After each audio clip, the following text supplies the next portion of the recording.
protesters had been obeying the order to keep moving. The crowd grew very large to several thousand, and then the police line assembled. Young people are very angry and a tremendous amount of pain, not only because of the death of Mike Brown, but because of a history of abuse by the police in St. Louis County. One young man was completely upset, unconsolable. We worked as clergy to try to restrain him, calm him down, and then all of a sudden an urban tank was deployed, and a garrison of officers came and snatched him out of our hands.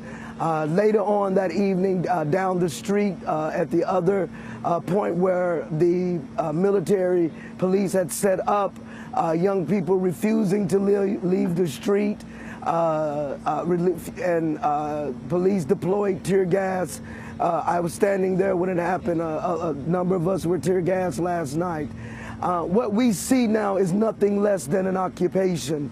I have not felt the way that I feel since I was in Palestine in 2012. In fact, I had to go through a checkpoint. I was asked for my ID to get to this media station.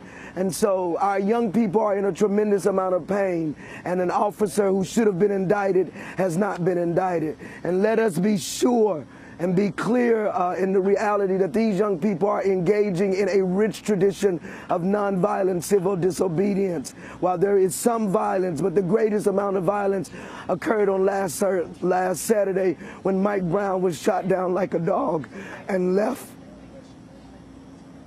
in the street for 4 hours. The level of police repression that we are experiencing here is unbelievable. Just over my shoulder, there seems to be hundreds of police cars.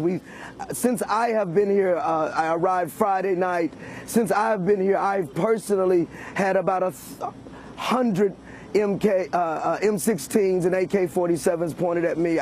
We were marching on a Saturday peacefully, and then all of a sudden tanks appeared, urban tanks appeared out of nowhere and tear gas children. It is a high level of police repression and a violation of the First Amendment, and the journalists are not allowed to do their jobs in order to be able to bear witness to what is happening here on American soil. While drones are being deployed, there are teachers who are telling me in this district that they can't buy books for their children.